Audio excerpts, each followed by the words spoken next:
Like cooking, everything has a recipe. A set of instructions to follow in order to gain a certain result. Music is no different. Be it ingredients for a dish, a set list for an amazing show, Or a release strategy for a successful launch. these are all recipes. Hi, we're your hosts, Sean. And I'm Brandon. Come and join us in our kitchen as we go through the Music Maker's Cookbook. Let's get cooking. Welcome to the Music Maker's Cookbook, the podcast where we help independent artists cook up recipes for success in the music industry. My name is Sean. And I'm Brandon. And we are doing a lot of new things today. We are recording in a new location. We are recording on a day that we don't normally record on. Yes. Yeah. In fact, I dragged Brandon in on his day off, so I appreciate No, dude, of course, man. I'm happy to be here, dude. I'm happy to be here. Well, I was happy here to have really you. early. I'm sorry. Were you here really early? Like 10 minutes early. That's not really early. That's fashionably Well, honestly, early. knowing you, I kind of expected you to be. Yeah, I was like checking my yeah. phone since 8:40. I Yeah. just had the message app open next to me at all times. Yeah. And then of course the 1 second I go to make coffee for myself, I leave my phone in a different room, and then I come back and you're like, I'm here, I'm outside. That's how it happens. That's okay, though, because I was just chilling. in the car, so. But when I first got him, I'm like, oh shit, hopefully he's still in the car, because it's like slushy rain outside. Yeah. It's kind of nasty out. A little bit. Yeah. It wasn't too bad. The roads weren't too bad coming here, so it just started. So Yeah. And I think as it warms up while we record Should this, be all right, yeah. it'll be better on the way back home. Not worried about it. We just went through a brutal cold snap. Oh my god, that was really cold, dude. Yeah. That was brutal. Look at us talking about weather. I First know. thing. I That's know. very That engaging. that's so bottom of the barrel, like weather. So Yeah. if you want to do a different appetizer, we can. No, well, I mean, I just really want to know, like, how have you been, dude? Like, what's going on? Man, I've been good. Just working. That's about it. Work. Just trying to get the life together, like always. Mhm. And ebbs and flows to that, getting good at stuff, falling behind on stuff, and trying to just maintain and just do what we can to live. That's about it. I mean, there's really no other way to kind of, I guess, explain it. That's just kind of how I feel lately. And yeah, just trying to take it day by day, I guess. But what about you, dude? What's been going on with you? I mean, honestly, like, just same thing. Yeah. Just work day in, work day out. Yep. I've been getting here around 10 and leaving at like 10 My goodness. or later. But you know what? I've set up this whole room we're in, like, basically in the last 3 days. This Nice, dude. finally got finished. Looks great. Ran Looks all the great. cables through the ceiling. So this is my live room. My mixing and my main room is behind the camera. Mhm. But I had to run cable all the way across so I can there's a TV over here that I can run dual monitor setups. Yeah. I've got all my inputs down here so I can run all these microphones. And I had to figure out last night how to get all these lights to work, because there's fluorescent tubes up top and they make a lot of buzzing noise and yeah, they're really yeah. harsh. And like, that's not a good vibe. It's not the vibe. No, in music, it's all about the vibe. Yeah. The videos have to have the vibe. I mean, it needs to look good if we're going to try something new. No, you're right. You're right. No, but you got a busy week coming up this week, though. Yes, we do. But let us know if you like how this looks. I'm curious to get some people's feedback. We may or may not switch our recording location to my studio, depending how things kind of flesh out in the future. But we're just trying some new stuff out. Yeah, experimenting. Always try some new things. Definitely, dude. Yeah. So yeah, man, that's cool. That's great, though. I've been there, done that, the 10 to 10s and 9 to 9s. Like when I was living in Lansing, Michigan for a while, I was coming to the studio 12, 13 hours a day and then going home, repeating the process. And that's like an hour drive from where I'm at. So like That's crazy. 2 hours like for driving total. And yeah, dude, that was Well, at that point, you almost have to feel like you had a worthwhile Oh, day. 'cause you're like, definitely. it's such a long drive. Yep, most definitely. But that was like the biggest. That was like my first full-time year, to be honest, because like other than that, like I was in school and had other jobs, like part-time jobs along the way and stuff. And then that was like my first like full-time year, and that was like, that wasn't even like the full year. That was like the half year, because I got out of school at like April, May. Yeah. So no, it was definitely necessary though to spark what needed to be done in the studio. So like it was very, very helpful for forward progression. And then I slowly backed off times moving forward, and now I'm closer to the studio too. So that helps out a lot too. Yeah. So yeah, no, been there, done that. And I'm sure I'll have to do it more again, and I'm sure it's coming. So just as a part of it, so I totally get it, dude. I totally get it, man. It takes just so much time and effort to get things off the ground. And I mean, anyone who's trying to make a living in music who's listening to this definitely knows that. Absolutely. One thing that kind of motivates me is directly across from the parking lot. This is an industrial plaza that we're in, and directly across from the parking lot is another recording studio. Yeah. And this guy, his 8 times out of 10 when I show up in the morning, his truck is there already. Wow. And 6 times out of 10 when I leave, his truck is still there. That's crazy, man. So I'm like, okay. Yeah, dude. That's a part of the grind, man. Someone's no-lifing it more than me. Hey, man, his truck wasn't here this morning. I'm telling you right now. So we got one up on him right now. It's a Sunday though, so props to him. It is a Sunday. But he's got a really nice studio. Do you plan on going over there sometime soon? Yeah, I still want to go. Now that this is pretty much getting together, I'm looking to going over and talking to the guy and seeing what kind of stuff he's got, because I looked online. He's got some really cool things, man. Yes, he does. And it's a really nice facility. And I know some of the artists that have worked with him. So oh, no kidding. Yeah, nice, dude. So and I know they're great artists and great people. So I'm really curious to see. Yeah, dude. What kind of stuff he's doing. Yeah, I'm gonna go with you, and even if I'm uninvited and I'm not, I'm just gonna show up. So nah, we'll make it work. We'll make it work. Thanks. I want to be a part of the field trip. Yep. Yeah. Yep. But that's kind of like, as mentioned, it's a motivator to really get in here and get work done. Because I come in, I see his car, and I'm like, that's my click, and then I run and I start working. Nice. I like what you did there. Yep. I like what you did there. It's my call and response. Very nice. Very nice. Very nice. What did I do there, Brandon? Today we're gonna start a huge series. I guess huge is subjective, but it's hugely important, and it's gonna be one of the most episodes we've done back to back. Yeah, and it's a huge book. I guess that's why I'm kind of saying that. It's called Influence. It's by Robert B. Cialdini. Is that how you say his last name? Yep. Cialdini. Yep. PhD. Of course, got to get the credential in there. Very important. Influence has been very influencing for me so far. Sorry, that was a bad joke, bad lead in. But that's what we're going to be starting today. We're going to be starting not a book review. That's not really what we do, but we're going to try to incorporate and teach you guys some of the lessons that we've learned in this book that are really prominent and how to maybe apply them to a more musical setting. In the book itself, it's more general and vague. He has a lot of different examples from different industries, like the car industry, sales, everything like that in between. But we want to apply it to more musical application because that's what we do. So, but we can find, we find this can be very helpful, even in breaking down like how we're influenced by certain things and how we make decisions based on certain environmental conditions. Yeah. The whole concept of the book is basically how to know how and why you're being influenced by others to make certain decisions, whether it be intentional or non-intentional, and also how to take these tools and these philosophies and implement them yourself to kind of further your goals, your agenda, whatever it may be. As you mentioned, it's kind of a broad concept. So we're kind of taking this and focusing it more on music, which is basically what this whole, podcast is about. Yeah. We read things, we learn things, and we implement them towards a musical basis, kind of break it down simply so that, you don't have to read this whole, it's 540 pages. Yeah. On Audible, it's a 21-hour listen or something like that. It's the longest one I have in my library. Yeah. I think it's the same for me, except 48 Laws of Power, because I have that one. And that one was like pretty close to 30. Actually, Intelligent Investor, I think, was pretty close to 32. Oh, wow. Finish either of those? Nope. Nope, because they were like the 48 Laws of Power. I first learned about it at the Six Figure Home Studio when they were branded that. Yeah. And they were like, it's kind of a nasty book. And it is kind of a nasty book. It makes you feel all yucky and stuff. There are some like decent principles in there, but like a lot of it's used for manipulation, I feel, like along the way. So like I got to like maybe like the teens of the Laws of Power, and I was like, this is just too much. And plus a lot of it's like really dated stories. I'm talking like going way back, like 1200s, like times. Yeah. So I don't know if a lot of it is still, applicable, but some people swear by that book. So I decided to give it a chance. And The Intelligent Investor was just absolutely just mind-numbingly boring by the way that was narrated. So I didn't even get past like a couple hours. Oh, gotcha. It was that boring, but I need to sit down and do it.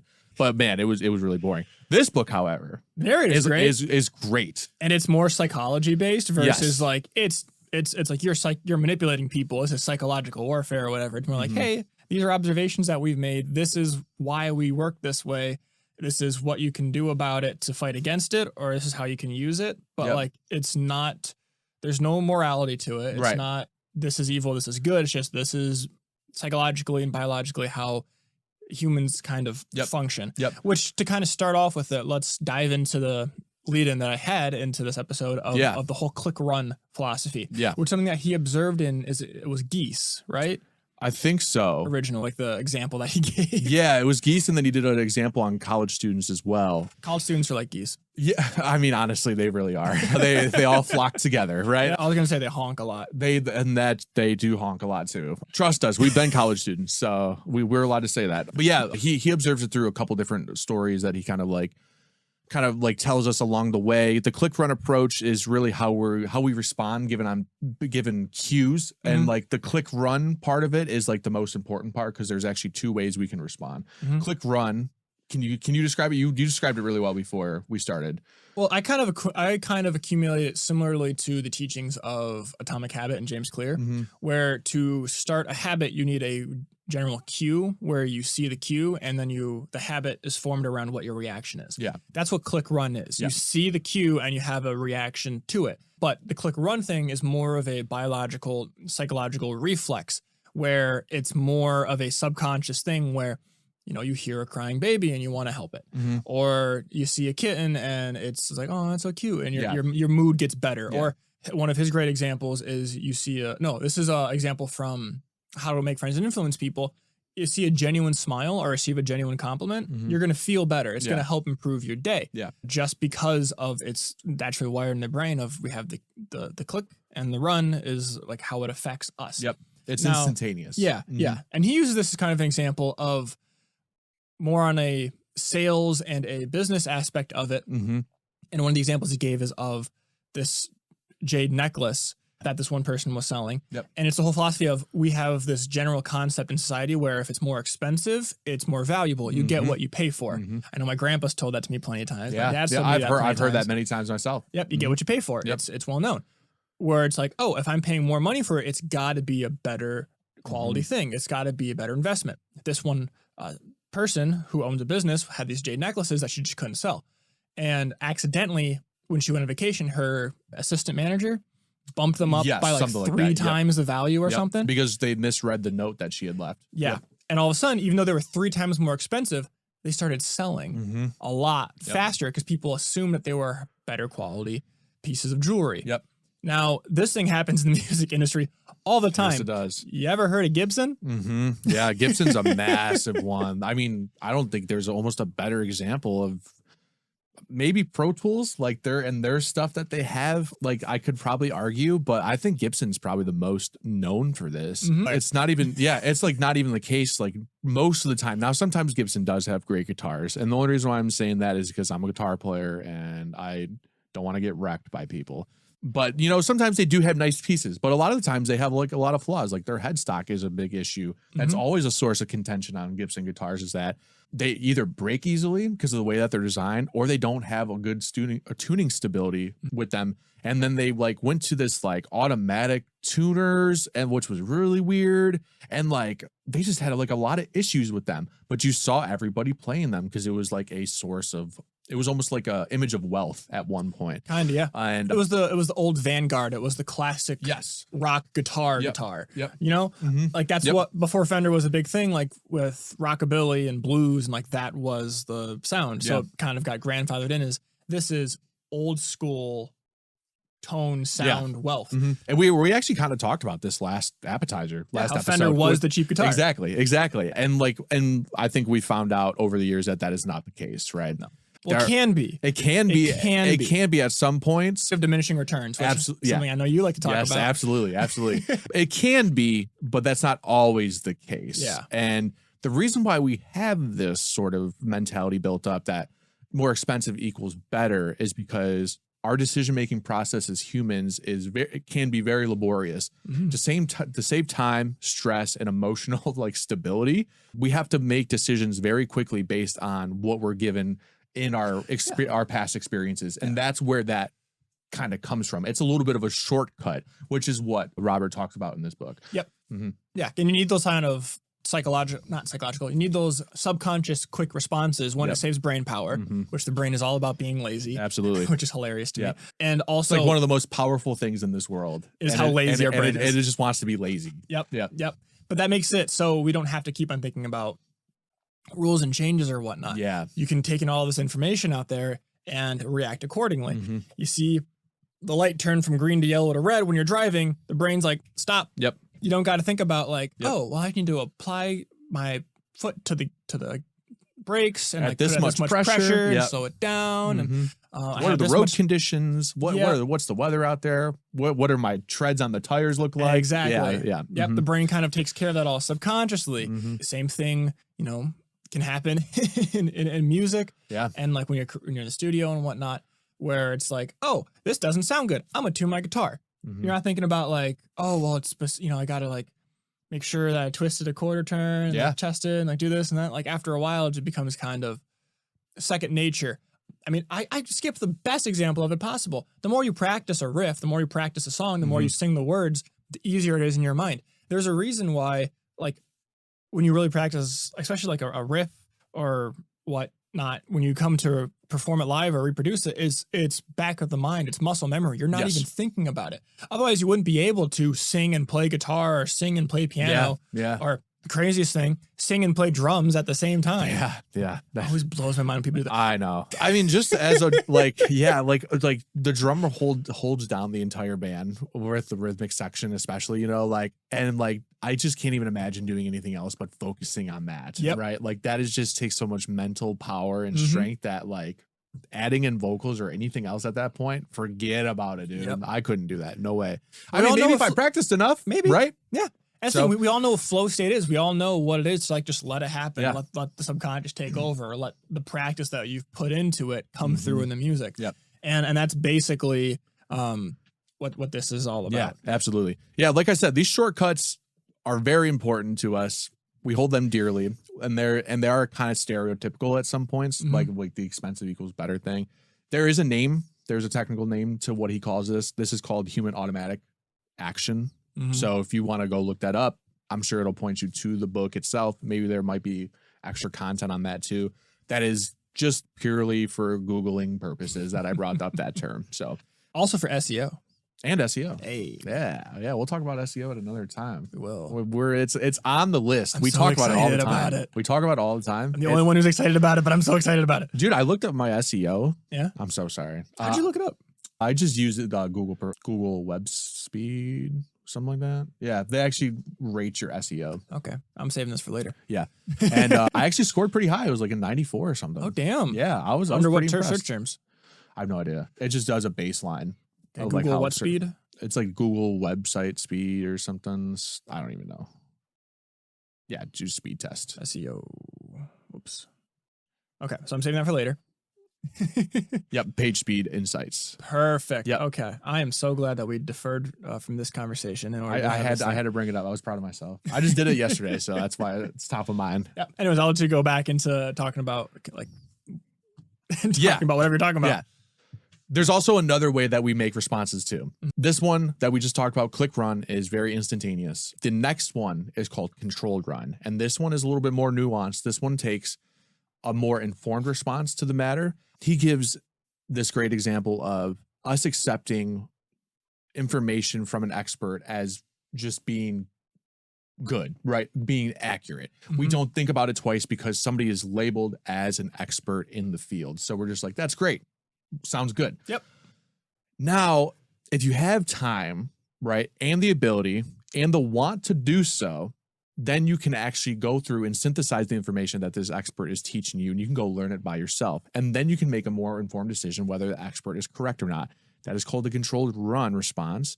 And that one is a little bit more laborious in what you have to do as the person that is getting the information. Yeah, I can tell you've been reading a lot. Use the term laborious. I know. That's fantastic. I know, right? That's The fantastic. vocab's going up, Yeah. man. But it's Yep. the whole thing about, especially everyone knows in modern times with like fake information out there Yep. and gurus and Yeah. all these. There's honestly never been a better time to be a more controlled Yeah. run response approach, to these things. Yeah. And to be more aware of these kinds of styles of gaining influence so that you can kind of combat them when you see them Yeah. and do your back end research. This really goes to show why it's important to be like, okay, I get what you're saying, but who else is saying this or how can I validate what you're saying? Mhm. Which honestly applies to everything that we say too.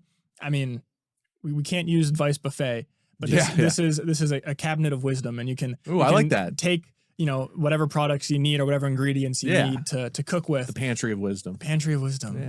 Yeah. But that sounds very self-serving, or what's it called? I'm trying to think of the term. I don't know. Whatever. Anyways, it's important to do the research and go back on like what you're learning, checking things out. Don't take for granted, is this a person of authority? I mean, this happens all the time in medical professions. People, like a doctor would tell them to do something and they don't even second guess, like, oh, take these pills. Cool, I'll take these pills. Yep. And they don't even think to question, do I need these pills? What are they going to do to help me? Are there other ways I can change it, like diet and exercise, or this whole kind of process being your own self-advocate?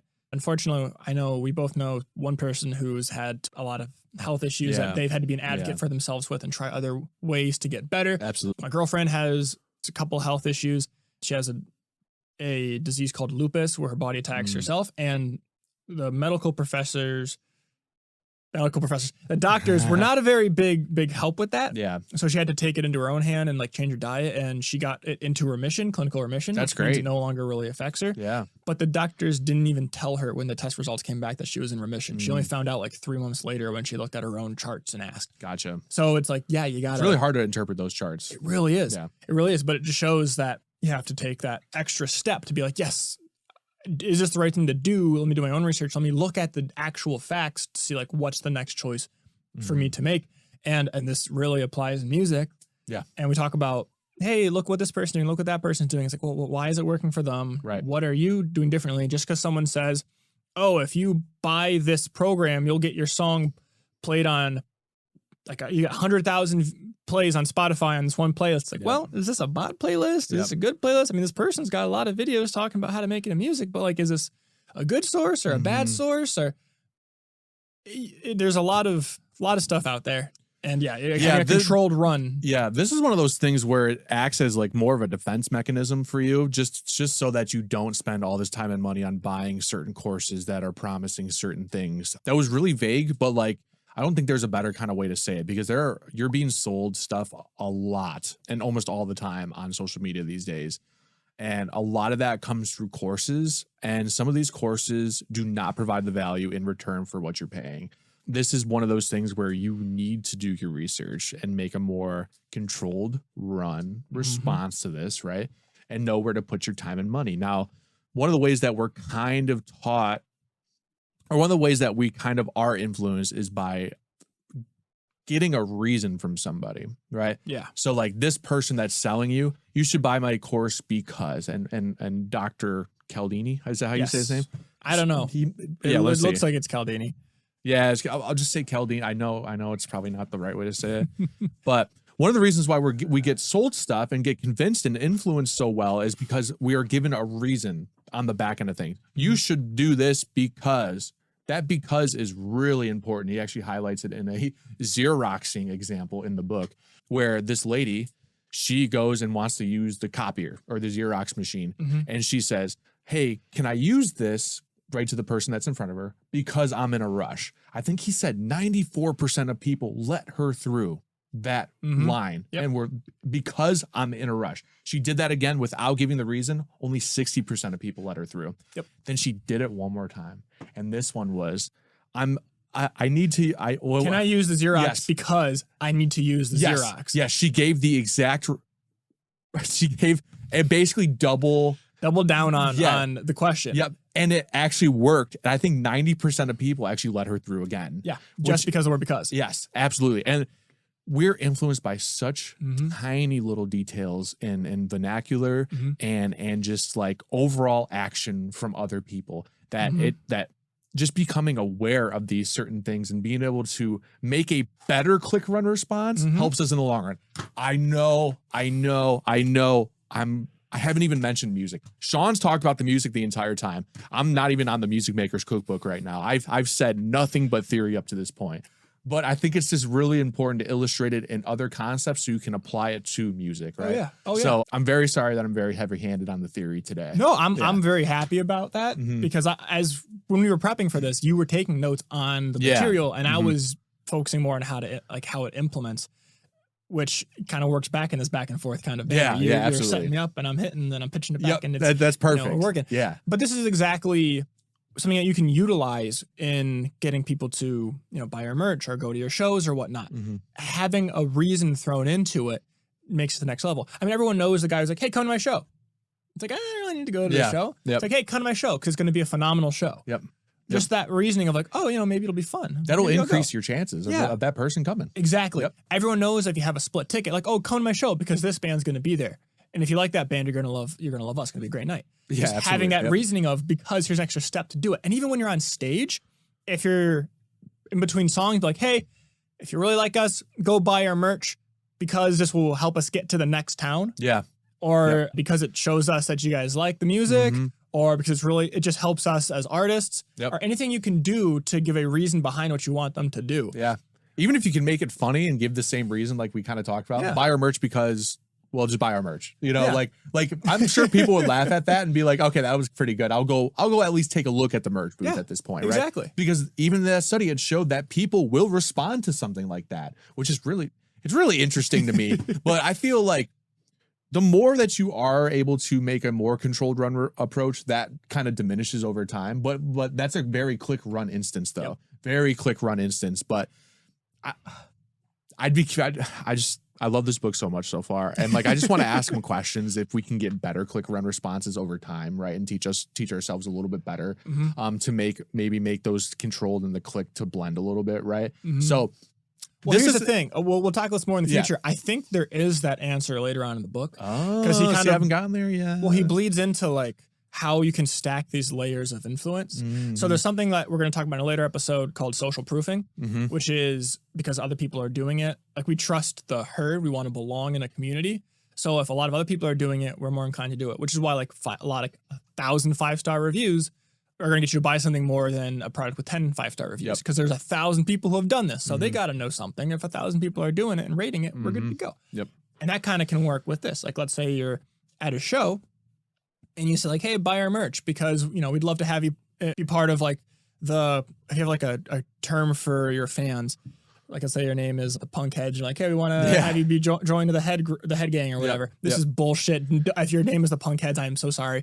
It's not a good name. I'm sorry you had to learn that. But if you're like, here, part of the Punk Heads, join the head gang, and everyone around you has like merch or is wearing shirts, now you're stacking it. You have that kind of click run response. Yeah. You are giving them a reason for it to react to it, that they're more inclined to act on it. And like, oh, wait a minute, everyone around here is wearing this shirt or the hat or this wristband or whatever. Yeah, I'll get one too. Yeah, I want to feel like I belong in this group at this concert. Yep. So yeah, it does kind of stack in later on, and you can throw in other layers of influence in the call and response kind of deal. It also works in the opposite way too, when you get those X's on your hands because you're a minor and can't drink at a show or something. I say minor as an under 21, but 18 over. You know what I'm saying? Yeah, but not in the coal mines. And you get the X's on your hands because you can't drink and they won't serve you. Then you're kind of alienated from the crowd and you kind of feel like shit. So that does happen too. So. I just want to throw that out there because I remember feeling like that when I was that young. I was like, wow, this is really embarrassing, actually. I don't want to be here anymore. I don't want to be here. I don't want to be here. Can someone buy me a beer? Please. No, don't do that. Don't do that. We didn't advocate for that. That is bad. You can't get us legally. I'm just saying that we are not legally responsible to any alcoholic purchase that you decide to make or decide not to make. Yeah, and you shouldn't make any bad decisions. You should make no bad click run decisions. Click stop. Yeah. No, that was bad. Do not add me on. I won't encourage just continue on and like please just get me past that. That's tough. I really feel like we nailed chapter 1 so far. Yeah. I'm fairly happy with that. Okay. I mean, we can do the contrast principle, but the next episode is going to be about kind of chapter 2 about this book, which is more about reciprocity. But let's kind of break it down ruminate more. Yeah. Ruminate more on what this kind of means and other ways you can potentially use it to increase your career, get better results in what you're doing. As you mentioned, the whole thing of having a higher value product makes it appear to be higher quality. This is a concept that I read in the E-Myth Revisited, I believe. Great book. And it's the whole philosophy of having a 3-tiered system of products that you're selling. This is going to be specifically towards Muth Birch. I always mess up that word. Your merch booth or your merch website or whatever it is. We're going to come out with merch that says merch booth. Yeah. Or, I don't even know how I say it. Anyways, having like a tiered system of having a premium option, a standard option, and a cheap option allows people that want to support you to get that high-end thing. And if you're able to have something that's crazy expensive, one, someone might want to buy it. 2, it looks like it's more valuable. Yeah. Good quality. And then 3, which something we're going to talk about in the next episode, is it makes everything else look cheaper in comparison. Yeah. So we'll dive more into that in the next episode. Make sure to check that out. But let's say you go to a show and you have $40 t-shirts, like $60 hoodies, $40 vinyl, whatever. The reason things at merch tables at shows are expensive is 1, because it's one of the only ways to make music in this industry. Yeah. Not make music, make money in this industry with your music at live shows. But 2, it's kind of the experiments that you're selling, and it makes people think, oh, this is a high quality product. Yep. Don't go up and sell your shirts for $5 at a merch booth. No. It's going to look really kind unless you're like really just starting and you can get them for like at cost, but like even then you're going to take a fat loss on that. Yeah, but even still, you might want to have. It's going to be really hard to train people to get up from there. Yeah. But even then, you're going to want to do the option of like, oh, here's a $15 shirt and then a $10 beanie. So you have that kind of comparison. Anyways, the whole philosophy is you want a 3-tiered support, a very expensive thing, a middle thing, and a cheap thing, so that people who want to support you at certain levels can support you at certain levels. If somebody wants to drop $500 on something that you're selling at your booth, you should have that option. So let's say you have just a signed guitar that you used to record your album. Throw it up there. 1, it looks cool. Like, oh, there's a guitar behind the merch table. Oh, that's like $300 or $500. Oh, wow. Why is it so much? Well, then you tell the story of, oh, well, this was used on the album, signed by the people in the band, or things like that. Or if you buy this, then the band will, have a VIP one-on-one session afterwards or things like that. And most people aren't going to buy it. Yep. But eventually somebody might. And also it makes the other stuff look more palatable. Oh, well, I'm not going to spend $300 on a guitar, but yeah, I'll pay $40 for a shirt. Or, Definitely. I'll pay $2 for a sticker or things like that. Yep. So that's kind of a way to make your stuff look a little bit higher quality. Yeah. And this actually works really well too, because sometimes people want to buy multiple things, right? And once you start getting multiple items into it, we're kind of focusing on more single items. Like let's say you want to buy a shirt, right? But now you have a really big fan there, and you're selling beanies, and you're selling shirts, and you're selling sweatpants, or whatever the case, whatever you're doing, whatever fits your brand. People want to start buying more, right? I feel like I've never bought more than one shirt at a show personally, but like I probably would buy a beanie or a hat with it or something, I'm just like a hat wearer myself and a shirt, right? That might be kind of cool. But now your big ticket item, right, is now kind of like an umbrella, I would say, for everything that kind of falls under that. So like you were saying, you have different tiers of stuff. So let's say you buy a shirt for $60. Now the beanie is $25. What's an extra $25 compared to the $60 you're already spending, right? And if you have the budget for it, that's totally fine. It's called the contrasting principle, Sean. That's what he also talked about in chapter 1.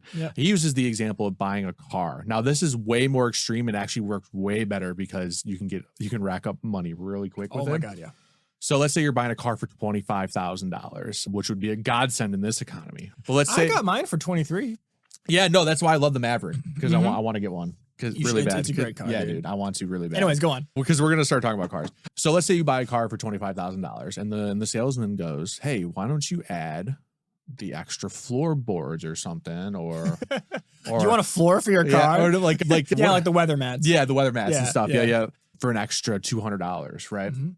You seeing the $25,000, comparing it to the $200, you say, what's an extra $200 gonna cost me here, right?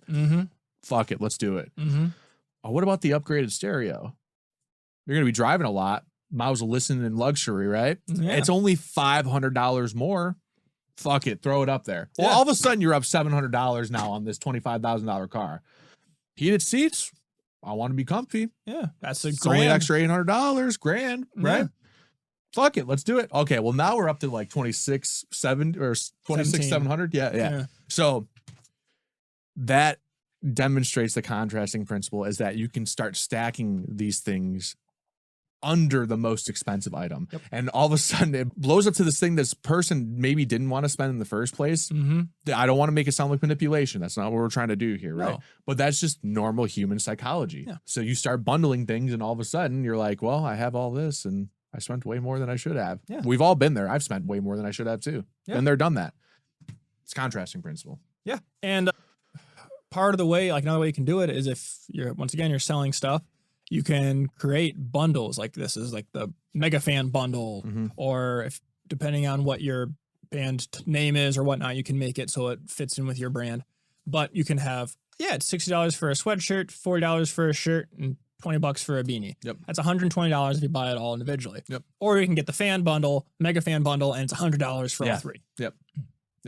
Well, now you do have that one bigger cost item. It's just a package of your smaller items. Mm-hmm. And they're like, oh man, I'm saving $20 if I buy all this stuff. Yeah. Now you're moving more merch. Now you have more stuff that they can wear and represent your band and get other people to comment on them. Yep. And you're getting more than if you didn't offer that and they just bought a shirt. Yeah. You're getting $40 more. We do this a lot with subscriptions these days. Yes. Like especially yearly upfront subscriptions, because Mhm. sometimes you do get an extra bonus, but not only that, you get money off in the Yeah. long run. You get 2 months off, you get 3 months off, something like that. Just a little bone that they give you just to get your money up front, right? Mhm. So we do this a lot, and we might not even notice that we're doing it. We just know that we're trying to save money, right? Yeah. So that's where it's cloaked in. Yeah. Mhm. And that's also how, like, I mean, I'm sure a lot of us have been to stores where they're like, oh, this is a $200 item, but it's on sale, 60% off. Yeah. Now it's $80. And you're like, oh man, $80. It's only $200. That's a really good deal. Mhm. The thing's probably worth $80. Yeah. Yeah. So, whoops. But If the that, thought process yeah. of, oh, it's a $200 item and I'm getting for 80, it's a deal and it's worth 200. He Mhm. gave the example of a jeweler who was Yep. selling Sapphires. sapphires Mhm. to a friend of his who was like, Oh, the necklace. Yeah. the necklace. The My bad. Yeah, Yep, he was yep, selling yep. a necklace because he had a buddy who wanted to give a necklace as a gift to his wife. And he was like, hey, I've got this necklace here. It's a really, really nice piece. For you, I'll sell it for $2,000. Mhm. It's a $5,000 necklace. But he's like, for you, I'll sell it to you for $2,000. And the guy was like, oh, I don't know if I want that. I'm looking for something really nicer. Yep. And the guy's like, what do you mean nicer? This is a great necklace. It's a $5,000 necklace. But he didn't tell the guy it was a $5,000 necklace. Mhm. So he's like, let me try something. The next week he goes back and says, hey, here's another necklace. This is a $5,000 necklace, but for you, I'll give it to you for $2,000. Mhm. And now it's basically the same necklace. And the other guy was ecstatic. He's like, whoa, this is a $5,000 necklace? Yep. He's more focused on the fact of this is a more expensive item that I can gift to someone I care about. So the perceived value behind it, it's a $5,000 gesture. Spending $2,000 is the exact same across the two necklaces, but he's thinking, I am giving this gift of a very valuable item. Yeah. Not necessarily the fact that I'm paying $2,000, which is much cheaper than it is a bonus as well, but it's got to be higher quality because it's worth $5,000. It's a better gift. Yep.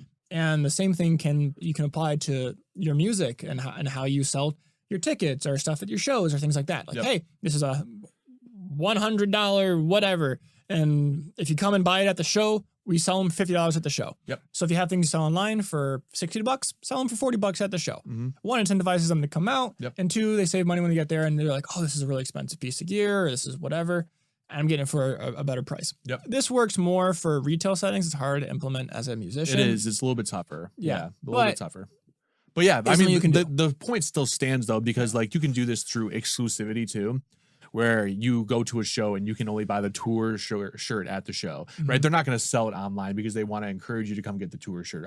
The dates on the back, the dates and the cities on the back of shirts are really important to people. I know it was for me when I saw my favorite bands because I wanted people to know like, oh, I went on this date at this place at this, whatever. There's that emotional attachment to it, There's which we that- didn't even get into. Exactly. We haven't even gotten into that. And This first chapter is big. it's a hefty one because I mean, it's funny because like the first chapter is big and I was like, wow, this is a really thick chapter. And I got to the second chapter, I'm like, wow, this is a really thick chapter. And I know when I get to the third chapter, I'm like, wow, this is gonna be, so it's just a really dense book. It's very dense, but all the kind of like principles and concepts that we're talking about today are things that we already participate in. It's just about putting the name and realizing what we're doing at some point and maybe deliberately using that to our advantage, not to take advantage of people, but to grow ourselves a little bit more. Does that make sense? Yeah, be fair with what you're doing. The only unfortunate thing about this whole thing is if it can be used negatively, Yes, it can. but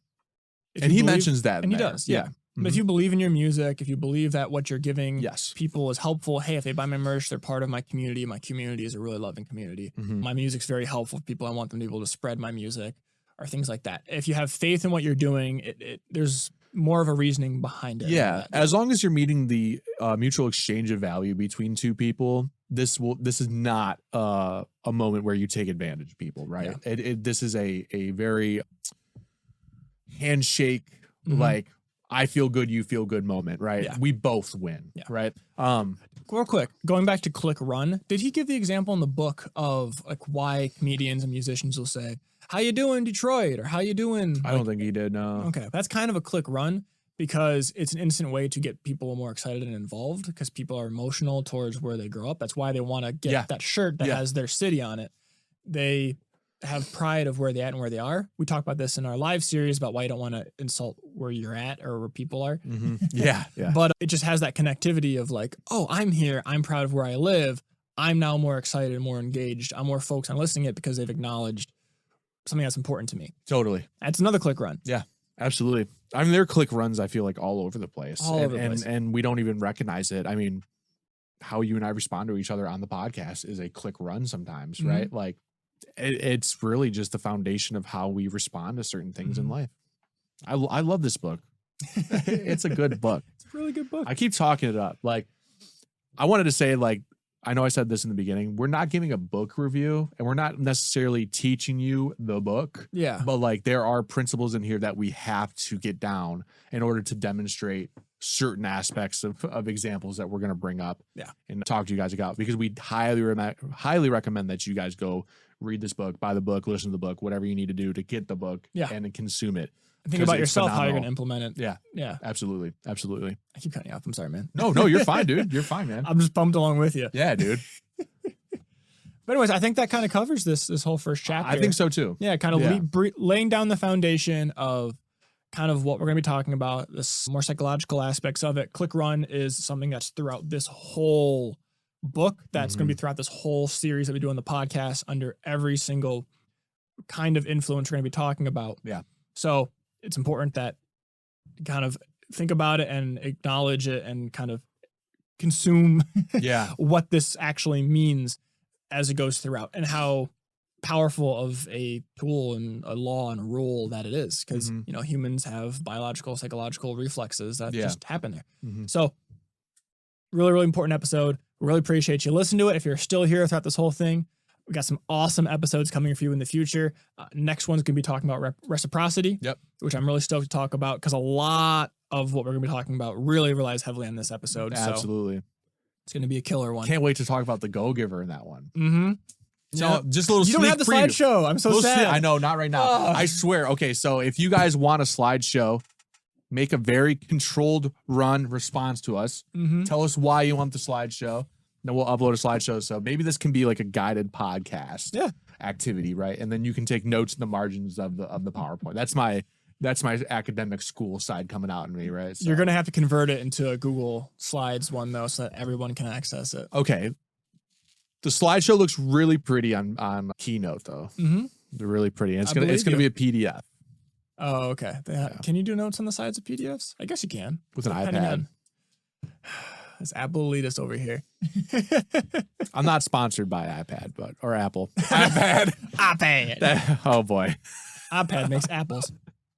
Wouldn't it be hilarious if there was like a company that actually sold apples to supermarkets that was like named iPhone or something?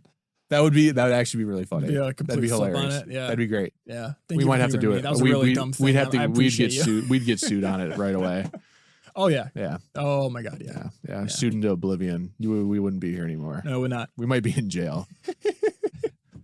But that being said, hopefully these ingredients that you've taken from the cupboard help you cook some awesome recipes to serve up success in this music industry. Keep making music. Keep tuning in, listening to us next week. Share it with any artists that you think could benefit from what we're doing here, because we just, we want to keep growing this and help as many artists make a living in music as possible, because it's hard to do, but it's so rewarding. If it's something that speaks to you, it's if you're listening to this still, So thank you for watching. Please support us. Thank you.